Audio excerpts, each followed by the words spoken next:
시편 23편 4절에서 6절에 있는 말씀, 4절에서 6절까지 있는 말씀을 우리 같이 읽겠습니다. 시작. 내가 사망의 음침한 골짜기로 다닐지라도 해를 두려워하지 않을 것은 주께서 나와 함께 하심이라. 주의 지팡이와 막대기가 나를 안위하시나이다. 주께서 내 원수의 목전에서 내게 상을 베푸시고 기름으로 내 머리에 바르셨으니 내 잔이 넘치나이다. 나의 평생의 선하심과 인자하심이 정녕 나를 따르리니 내가 여호와의 집에 영원히 거하리로다. 아멘. 아멘. 오늘 이제 성소로 들어왔습니다. 성소로 들어와서 떡상에 대해서 좀 살펴보도록 하겠습니다. 우리 지난 금요일 날 우리 나누는 말씀을 잠깐만 좀 생각해 보도록 하겠습니다. 몸을 씻던 사람들, 물두멍을 이용할 수 있었던 사람들에 대해서 함께 나누었지요. 누가 물두멍을 이용할 수 있었다 했습니까? 아무나 이용할 수 있는 게 아니죠. 누가 물두멍에 물을 이용할 수가 있었는가? 누가 이용할 수 있다고 했습니까? 제사장들과 그 당시에는 아론의 아들들, 아론과 그 아들들이 그 두멍에서 수족을 씻되 이렇게 기록을 하고 있습니다. 그리고 우리 저번의 말씀에 보면은 모세가 그 물두멍을 사용할 수가 있었다고 그렇게 기록을 하고 있습니다. 왜 물두멍을 회막과 제단 사이에 두었다고 했지요? 물두멍이 회막과 제단 사이에 있는데 왜 물두멍을 그 사이에 두었을까? 회막과 제단에서 일하다가 가까운 곳에 씻기 좋기 때문에 그렇게 했습니다. 성소에 들어갈 때에는 아주 작은 먼지라도 묻혀서 들어가지 않도록 조심하도록 하였다고 기록을 하고 있습니다. 그만큼 하나님의 전에 들어갈 때에 그런 경외심을 가지도록 그렇게 성경은 우리에게 가르쳐주고 있습니다. 아마도 이렇게 만들어지지 않았을까? 그래서 이렇게 만들어져서 제사장들이 이렇게 씻었을 것이다. 이 물두멍에는 다른 부속기구가 없기 때문에 이렇게 하지 않으면 씻을 수가 없는 그런 구조로 되어 있었다 하는 것을 우리가 보게 됩니다. 우리 그 당시에 부사렐과 오홀리압입니까? 아마 하나님의 성령의 감동하심으로 참 많은 과학적인 그런 방법으로 만들었을 것이다 하는 생각이 듭니다. 언제 씻으려 했지요? 아까도 말씀이 나왔지만은 들어갈 때 회막에 들어갈 때 그리고 단에 가까이 해서 그 직분을 행할 때에 그렇게 씻어라 그렇게 말씀했습니다. 아론과 그 아들들을 데려다가 물로 씻기는 일도 했습니다. 모세가 제사장 위임식 때 씻겨주고 입혀주는 일을 하였다.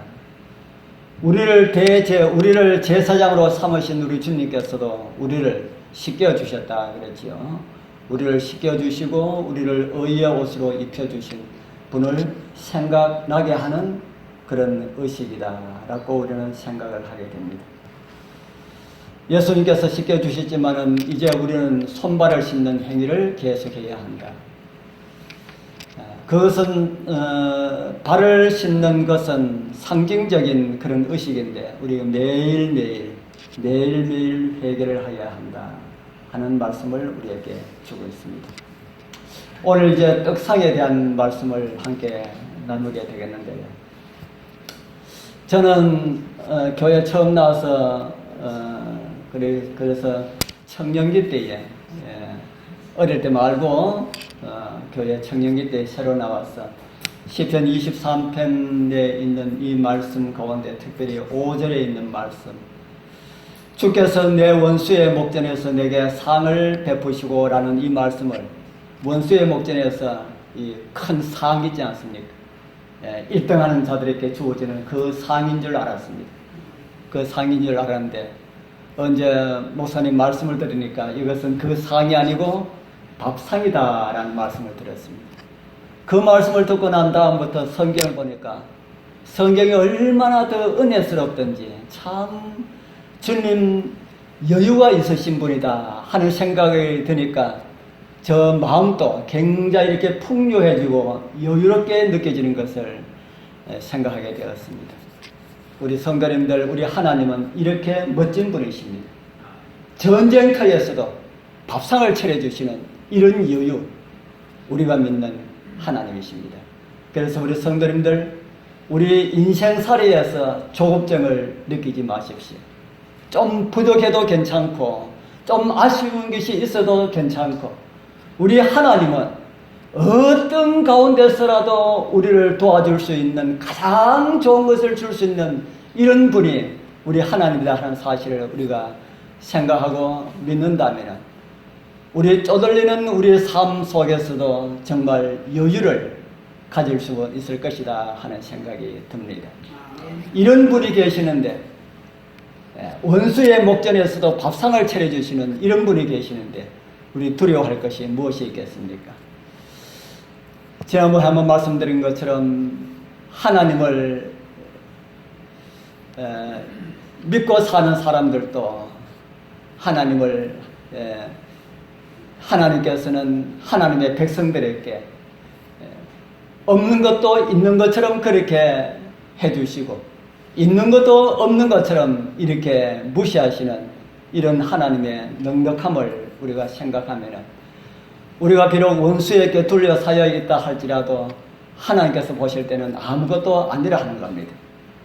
우리가 여러 가지로 불편하고 어려운 그런 가운데 있다 할지라도 하나님께서 보실 때는 그거 아무것도 아니라는 그런 말씀으로 이해를 할 수가 있습니다. 어떠한 가운데서도 우리는 삶의 여유를 느낄 수가 있습니다.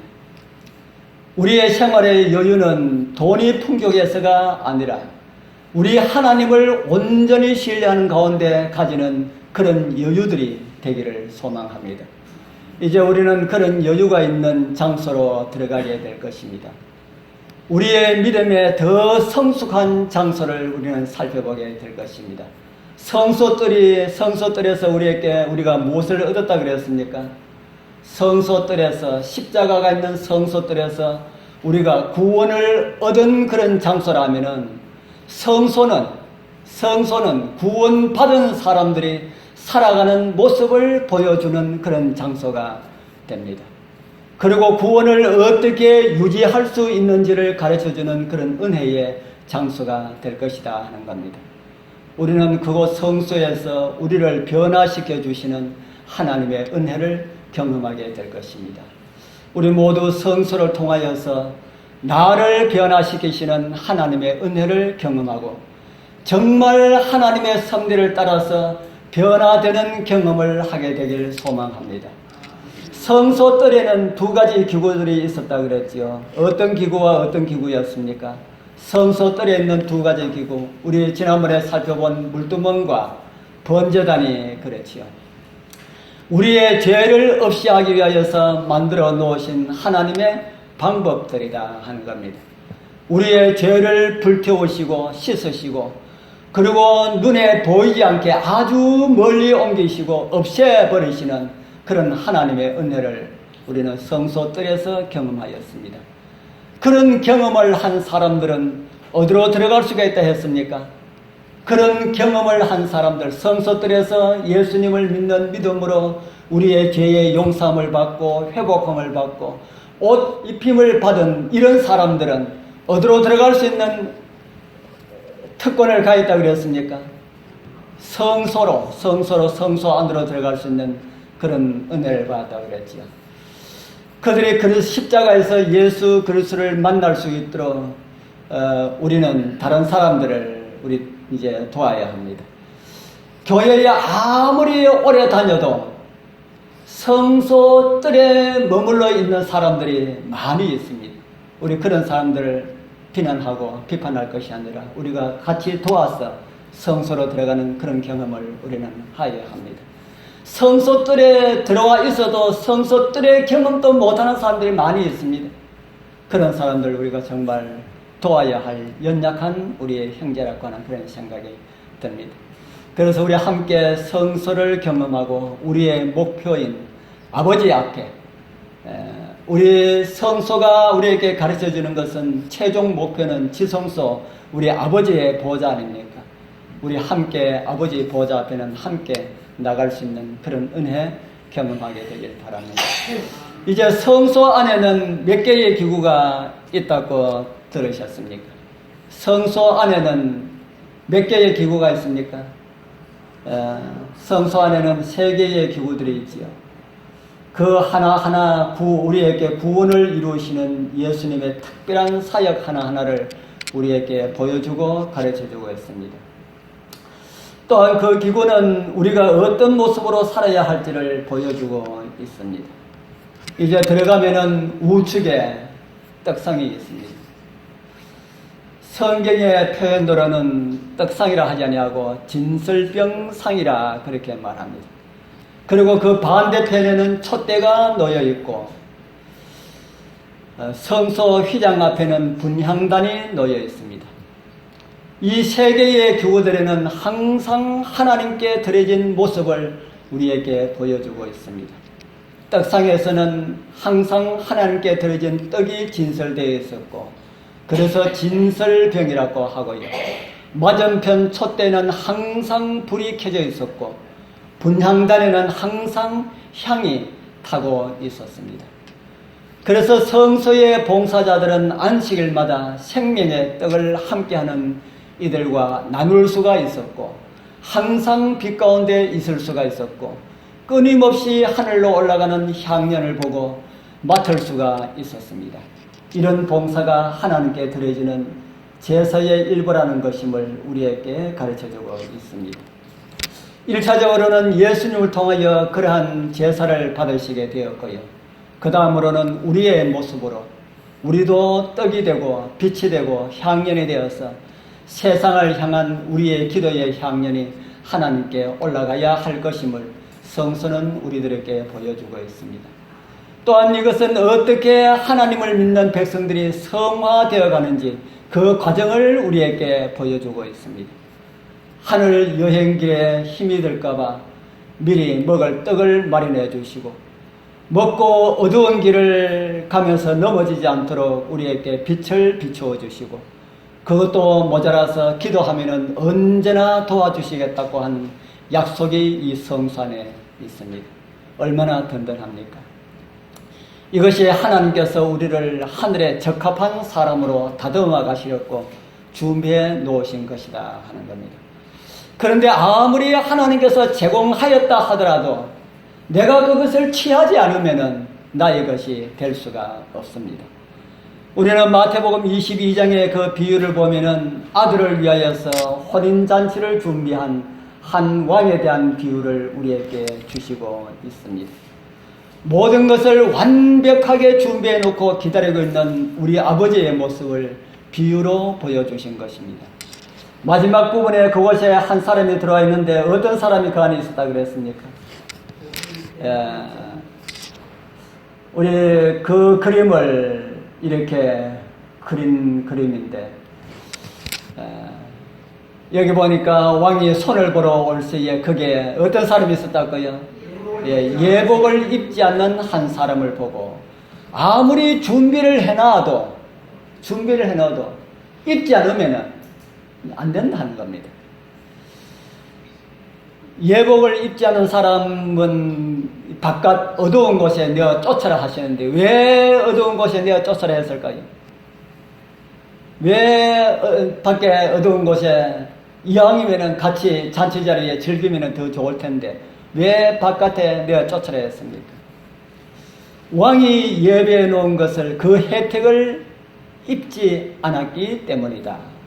이것은 무엇을 상징하나 하면은 하나님께서 우리를 위해 준비해 놓은 것을 하지 않는 그런 것이 그것이 잘못임을 우리에게 가르쳐 주기 위해서 이 비유를 우리에게 가르쳐 주셨습니다. 물론 이 옷은 성소 뜰에서 이루어지는 믿음으로 말미암는 구원의 옷을 가르쳐 주고 있습니다. 그 옷을 입고 성소 안에 들어와야 되는데 그 옷도 입지 아니하고 성소로 들어오면은 성소의 아무런 혜택도 입을 수도 받을 수도 없음을 우리에게 가르쳐 주고 있습니다. 또 그 옷을 입고 성소 안으로 들어온 사람들이라 할지라도 하나님께서 성소 안에 마련하신 이런 혜택들을 받지 않으면은 또 하나님께서 준비해 놓은 것을 취하지 않는 그런 결과 같은 것이다. 그렇게 말씀을 하고 있습니다.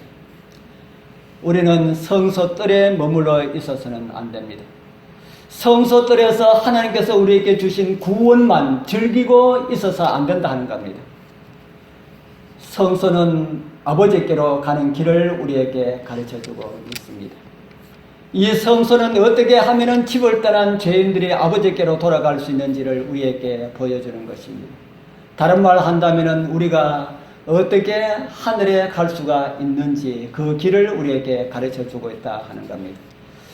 그런데 성소 뜰에 있어서 십자가의 은혜로 구원받았다고 거기에 머물러 있으면 어디에 이룰 수가 없습니까? 성소 뜰에 머물러 있다면 어디에 이룰 수가 없나 하면 지성소에 이룰 수가 없습니다. 아버지께로 가려고 그러면 성소 뜰을 지나서 성소를 지나야 됩니다. 그런데 성소 뜰에서 즐기고 있으면 되지 않는다는 겁니다. 우리 사랑하는 성도님들, 지금 이 시대는 성소 안에 머물러 있을 시대도 아닙니다. 지금 이 시대는 지성소에 들어갈 그런 시대입니다. 그런데 성소 그 뜰에서 머물러 있다는 것은 이거는 정말 우리를 위하여서 모든 것을 준비해 놓고 기다리시는 우리 아버지를 정말 슬프시게 하는 그런 것이다 하는 생각이 듭니다. 우리 모두 말씀으로 성소에 들어가는 것처럼 우리의 살아가는 모습들이 성소에 들어가서 하늘이 우리를 위해 준비해 놓으신 떡도 먹고 빛 가운데 살고 기도하면서 지성소를 준비하는 그런 은혜가 함께하길 바랍니다. 이제 출애굽기 25장을 보면은 하나님께서 진설병상을 이렇게 만들어라 라는 말씀을 하셨습니다. 참 깁니다. 길지만은 우리 한번 읽어보겠습니다. 너는 조각목으로 상을 만들 때 장이 1규빗, 광이 1규빗, 고가 1규빗으로 반이 되게 하고 정금으로 사고 주위에 금태를 두르고 그 사면에 손바닥 넓이만한 턱을 만들고 턱 주위에 금으로 태를 만들고 그것을 위하여 금고리 넷을 만들어 내 발 위 내 모퉁이에 달되 턱 곁에 달라. 이는 상매의 채를 깰 곳이며 또 조각목으로 그 채를 만들고 금으로 사라. 상을 이것으로 맬 것이니라. 너는 대적과 숟가락과 병과 붓는 잔을 만들되 정금으로 만들지며 상 위에 진설병을 두어 항상 내 앞에 있게 할지니라. 아멘. 이제 떡상에 대해서 조금 살펴보도록 하겠습니다. 재료는 무엇으로 만들어야 했습니까? 우리 아까 읽어봤잖아요. 무엇으로 만들어야 했습니까? 예, 이거는 성서의 대부분의 기구들은 이것으로 만들었다 생각하면 금방 알 수가 있습니다. 무엇으로 만들었어요? 조각목으로 만들었습니다. 출애굽기 25장 23절에 보면은 너는 조각목으로 상을 만들어라. 그렇게 말씀을 하셨습니다. 지난번 조각목에 대해서 말씀을 드린 일이 있지요. 조각목은 첫째로는 인성을 쓰신 예수 그리스도를 상징하는 나무입니다. 다른 말로 하면은 또 다른 상징은 우리를 상징하는 그런 나무이기도 합니다. 조각목은 아름다운 나무라 그랬습니까? 별 모양 없는 나무라 그랬습니까? 별 모양 없는 나무였다. 연약하고 볼품 없고 잘못하면 찔리는 그런 나무가 조각목이었다. 그런데 그런 나무가 무슨 일에 선택함을 받았습니까?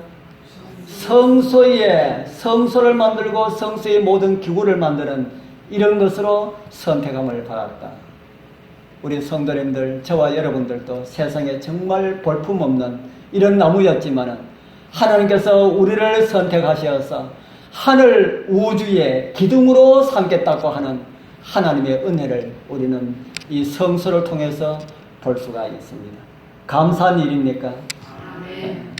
크기는 얼마만큼 크기를 했는가? 조각목으로 상을 만들 때 장이 2규빗, 광이 1규빗, 고가 얼마요? 1규빗. 예, 고가 1규빗. 그렇게 만들어라. 규빗은 성인의 팔꿈치에서 손가락 끝까지 길이를 가지고 한 규빗이라고 합니다. 여기에 여기서부터 손가락 끝까지 이것을 한 규빗이라 하는데 이것을 오늘 메달로 환산하면 약 44.5cm. 요거는 일반자입니다. 일반자. 일반 유대 나라에서 일반적으로 통용되던 자고 성소의 자는 여기에서 손 한 뼘을 더합니다. 그래서 약 50cm. 이게 성소의 자입니다. 성소는 일반자에서 손바닥을 이렇게 했는지는 모릅니다. 이건 손바닥 하나 길이만큼 그 길이를 더한 것이 성소를 재는 자였다. 에스겔 40장에 보면은 그런 내용이 나옵니다. 팔꿈치에서 손가락에 이르고 한 손바닥 넓이가 더한 자로 몇 척이다 라고 하는 것을 성소를 재는 그런 자로 사용되었습니다.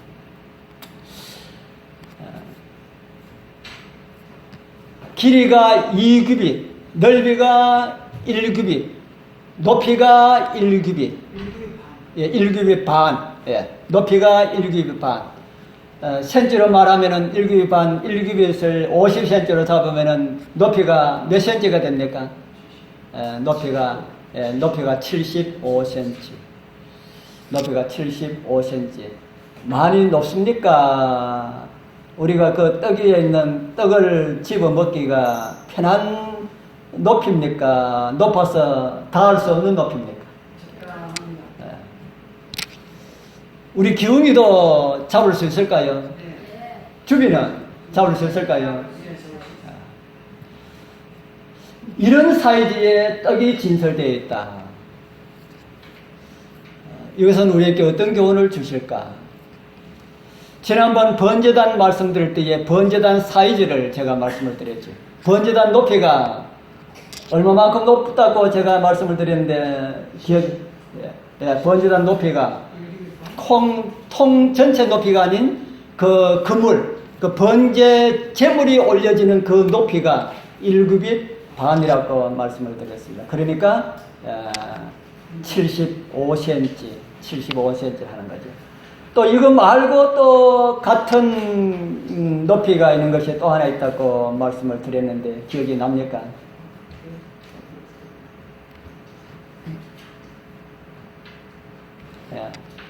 이거 제가 이 같은 그림을 보여드렸는지 모르겠네요. 요게 세 개가 다 높이가 같습니다. 번제단은 예수님의 뭘 상징하고요? 십자가를 상징하고, 떡상은 우리를 위해서 생명의 떡이 되시는 예수 그리스도를 가르쳐주고 있고, 법궤는 하나님의 보좌를 상징합니다.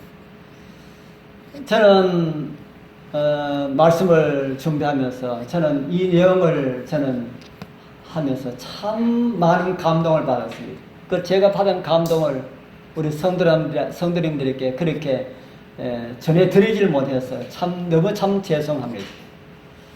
그래서 가장 큰 그런 은혜는 여러분들이 직접 먹어야 됩니다. 사람들이 고기를 먹는 사람은 2차 식품을 먹는다 그래요. 1차 식품이 뭐겠습니까? 채소와 이런 것이 1차 식품이고, 이런 식품을 먹은 소들이, 진짜 좋은 것을 먹은 소들이, 사람은 먹고 남은 그 2차 식품을 사람들이 먹는다라고 하는 이런 말을 하는데, 제가 왜 이런 말씀을 드리나 하면은 말씀도 그렇다 하는 겁니다. 제가 말씀을 준비해서 우리 성도님들께 드리는 것은 어떻게 보면 2차 식품과 같은 겁니다. 1차 식품은 어떤 거예요? 우리 성도님들이 직접 말씀을 보고 말씀을 통하여서 깨닫는 겁니다. 설교가 아무리 은혜로워도 내가 직접 보고 은혜 받는 것보다 못하다는 겁니다. 그래서 제가 아무리 느끼고 받은 그 감동을 우리 여러분들에게 전달하고 싶어도 그 한계가 있다 하는 겁니다. 그래서 진짜 우리 여러분들 진한 감동을 받으시려면 어떻게 하는 게 좋아요? 하나님의 말씀을 직접 보고 느끼고 깨달을 때에 아마 제가 이 말씀을 준비하면서 받았던 그 감동 함께 하지 않을까 하는 그런 생각이 듭니다. 전 이 말씀을 통하여서 그런 진한 감동을 받았습니다. 그래서 하나님께서는 키가 작아서 십자가를 만질 수가 없었다고 말하지 못하게 하셨습니다. 십자가의 높이가 얼마의 높이로 다가오고 있습니까? 75cm. 물론 그 골고다의 십자가는 높은 데에 있지만은 말씀에 상징적으로 우리에게 보여주는 그 십자가는 75cm. 누구나 만질 수가 있는 그런 십자가였다. 또 떡상의 떡도 나는 키가 작아서 떡을 먹지 못하였습니다 할 수 없도록 그것도 75cm 떡상에 떡이 올려 있도록 그렇게 했습니다. 나는 지식이 없어서, 나는 가진 게 없어서, 나는 환경이 열악하여서, 나는 바빠서 이런 핑계를 댈 수가 없도록 주께서 준비를 하셨다 하는 겁니다.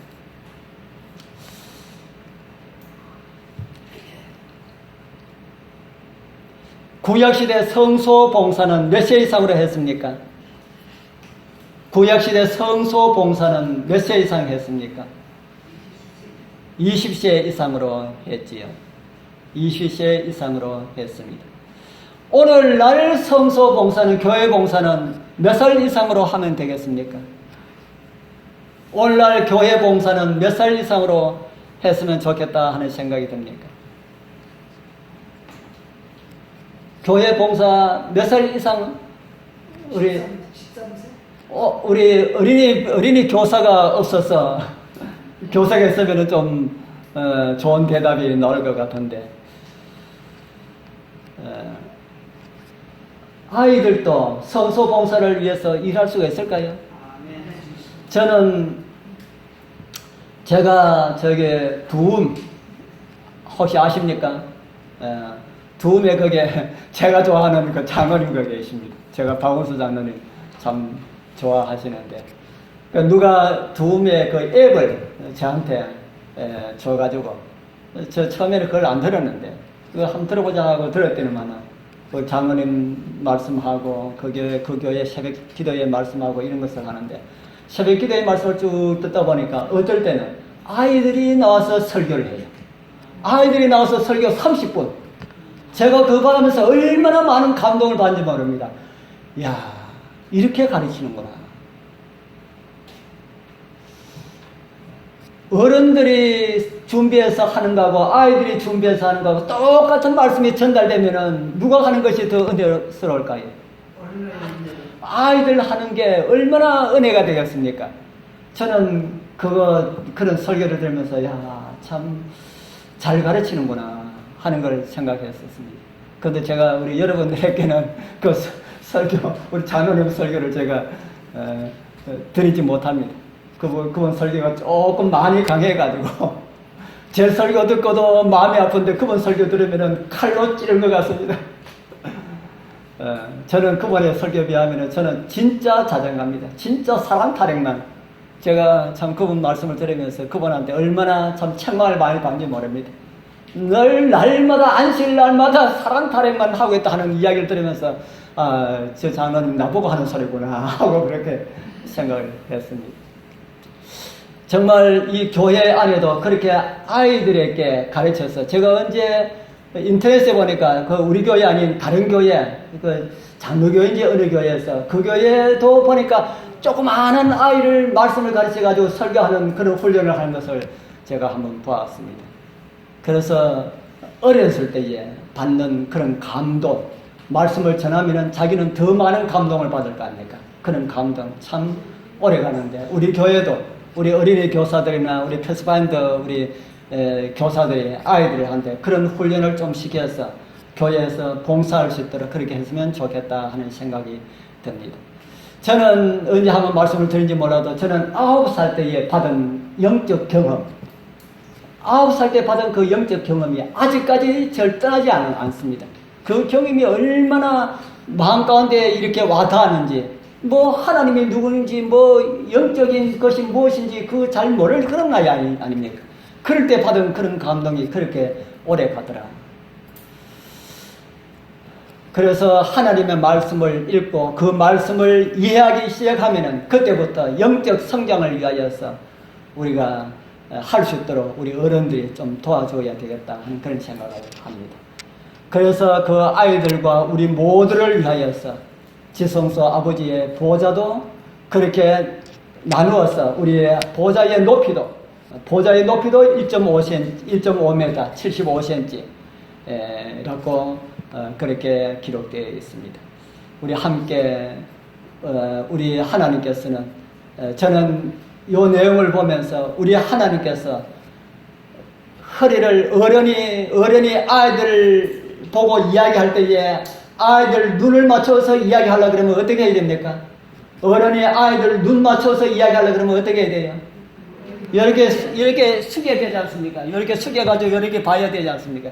저는 이 지성소의 법궤를 볼 때에 꼭 그런 하나님의 모습으로 보였어요. 우리하고 눈을 맞추려고 하기 위해 가지고 1.5m나 이렇게 엎드려 가지고 우리를 바라보시면서 말씀하시는 그런 하나님의 모습으로 보이더라 하는 겁니다. 이렇게 우리를 기다리시는 지성소, 우리 빨리 가야 되지 않겠습니까? 이렇게 뭐 눈높이로 그렇게 엎드려서 우리를 기다리시는 그분이 계신 곳으로 우리 정말 준비하여 빨리 속히 그곳에 가야 될 거라 하는 생각이 듭니다. 우리 두 번째 재료가 있습니다.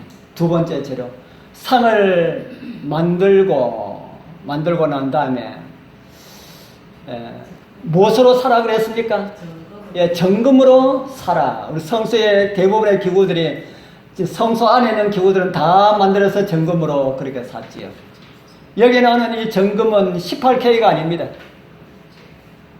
몇 프로겠습니까? 99.99%. 그걸 가지고 24K라고 그렇게 말하죠. 그래서 성경은 이 떡상을 만들고 정금으로 사라 그렇게 말했습니다. 정금은 사랑으로 역사하는 믿음임을 우리는 잘 알고 있죠. 그런데 이 떡상은 1차적으로 예수님을 상징하니까 예수님께 있어서 이 정금은 무엇이 될까? 어려몽사에 보면 이런 말씀이 있습니다. 요셉에 대한 이야기를 기록하면서 요셉은 역경 속에서 성품의 시험을 견뎠으며 정금은 번영에 의하여 흐려지지 않았다. 요셉의 시험을 이긴 성품을 무엇이 빛에 흐르지 않았다고 그렇게 합니까? 요셉이 역경 속에서의 그 성품을 이야기하면서 그 성품을 그 밑에 줄에는 무엇으로 상징적으로 말을 합니까? 정금이라고 그렇게 말하죠. 정금. 성품은 정금이다 라고 하는 겁니다. 또 정의되는 말씀을 또 하나 보도록 하겠습니다. 부는 그것에 수반되는 모든 유혹과 함께 솔로몬 시대에 점점 많은 사람들에게 파고들었고, 성품이라는 정금은 광철을 잃고 못쓰게 되었다.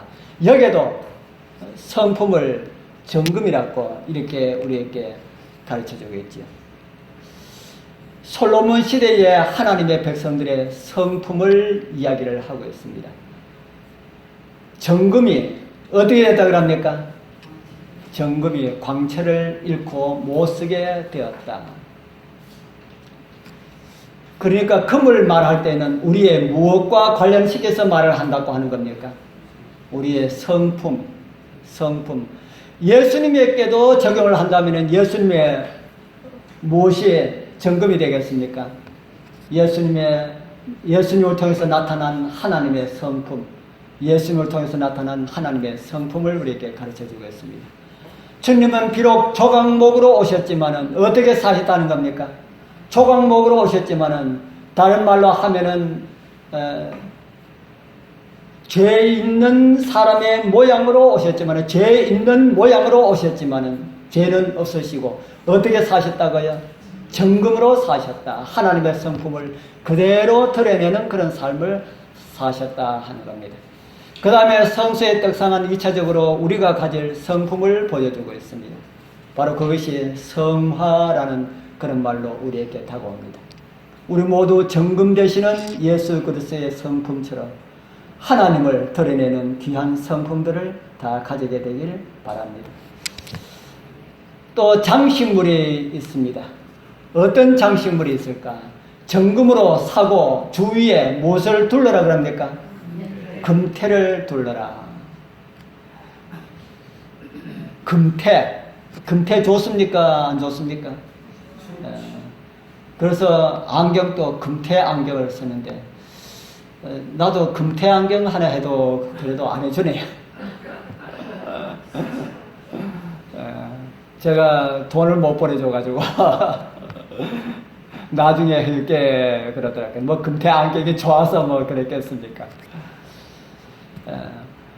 이 떡상에도 금태가 둘렸다. 금태가 둘렸다. 성소의 기구 가운데 보면은 금태가 둘려진 기구가 2개가 나옵니다. 뿔이 있는 기구도 성경에 보면은 2이 나오고요. 금태가 둘리는 기구도 2이 나옵니다. 성막을 우리가 살펴보면서 뿔이 있는 기구 우리 지난번에 한번 살펴봤지요. 뭐가 뿔이 있다고 그랬습니까? 번제단에 뿔이 있습니다. 다른 하나는 나중에 살펴보도록 하고요. 금태가 있는 성소의 기구도 2개가 있는데 하나는 오늘 이곳에 말하는 떡상입니다.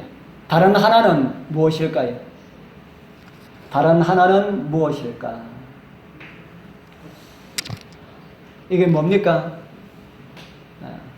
그들은 조각목으로 괴를 짓 때 장이 2규빗 반, 광이 1규빗 반, 고가 1규빗 반이 되게 하고 너는 정금으로 그것을 사되 그 안팎으로 사고 윗가로 돌아가며 무엇을 두르고요? 금태를 두르고. 그러니까 뭐하고가 금태로 들렸습니까? 벗게하고 떡상하고. 그러니까 금태에 둘린 2 기구가 좀 닮은 것 같습니까? 전혀 닮지 않은 것 같습니까? 영적으로도 닮았습니다. 하나는 말씀의 원본이 들어있고 하나는 말씀에 상징하는 떡이 올려져 있고 둘의 높이도 1.5m씩 같고 우리에게 그렇게 보여주겠습니다. 이걸 우리는 어떻게 해석할 수 있을까요? 하나는 말씀의 원본이 들어있고 하나는 말씀을 상징하는 떡이 올려져 있고 금태가 둘려 있고 우리가 어떻게 해석을 하면 좋을까? 우리 여러분들이 해석을 한번 해보십시오. 어떻게 해석하면 좋을까요? 벗개는 무엇에 대한 상징이라고 그랬습니까? 하나님의 보좌에 대한 상징이고 그 안에 있는 계명은 하나님의 무엇을 가르쳐주고 있고요? 하나님의 성품을 가르쳐주는 것이다. 떡상은 인성을 쓰시고 우리의 떡이 되신 예수 그리스도를 상징하고 있다. 하나님의 성품을 보여주시기 위하여서 오셨다 하는 겁니다. 그리고 벗개는 지성소의 떡상이라고 할 수가 있습니다. 벗개는 지성소의 떡상, 떡상은 성소의 떡상. 같이 태를 두르고 있습니다. 이 태는 그냥 태가 아니고 왕관입니다. 왕관, 금면류관입니다. 이 태는 금면류관. 성소에서는 떡상이 금면류관을 쓰고 있고 지성소에서는 벗개가 금면류관을 쓰고 있습니다. 예수님께서 우리의 왕이 되십니까? 예, 금면류관을 쓰실 분 맞습니까? 예, 예수님께서 금면류관을 쓰시고 지성소에서는 예수님이 영광의 왕으로서 면류관을 쓰시고 계시다 하는 겁니다. 사실 그 보좌에서 우리의 구원의 계획들이 다 발표되고 선포되고 이루어지는 것입니다. 성소에서 떡을 먹는 사람들은 어디에도 참여하게 될까요? 성소에서 떡을 먹는 사람들은 하늘 어디에도 참여하게 될까요? 떡을 먹는 사람은 하늘에서도 무슨 상에? 하늘에서도 무슨 상요? 하늘 떡상에 참여하게 될 것입니다. 하늘 떡상에 참여하려고 그러면은 이 땅에서 누구의 떡상에 참여하는 경험을 많이 해야 됩니까? 이 땅에서 성소의 떡상에 참여하는 경험을 많이 해야 됩니다. 많이 해야만이 친밀해가지고 여기도 온다라 해가지고 하늘 떡상에도 참여할 수가 있지 않습니까? 여기 나오는 것이 이 두 개가 그렇다는 겁니다. 하나는 성소의 떡상이고 하나는 지성소의 떡상이고, 다른 말로 하면 하나는 이 땅의 떡상이고 하나는 하늘의 떡상이다. 그처럼 이 땅에서 생명의 떡에 참여하는 사람들은 지성소가 상징하는 하늘 성소에 참여하여서 하늘 떡상에 참여하게 될 것이다 하는 겁니다. 하늘 보좌에서 하늘 떡상에 참여하는 날까지 이 땅에서 생명의 떡을 많이 먹어야 되겠습니까? 우리 생명의 떡을 많이 먹어야 될 겁니다. 가까이에서 휘장 넘어 기다리시는, 그리고 준비해 놓은 하늘 만찬장에 꼭 참여할 수 있도록 우리 이 땅에 예수님의 그 식탁, 우리 떡상에 자주 참여하여서 하나님께서 우리에게 주신 그 은혜를 꼭 함께 누리게 되시는 우리 모든 성도님들 다 되길 축복합니다. 아멘.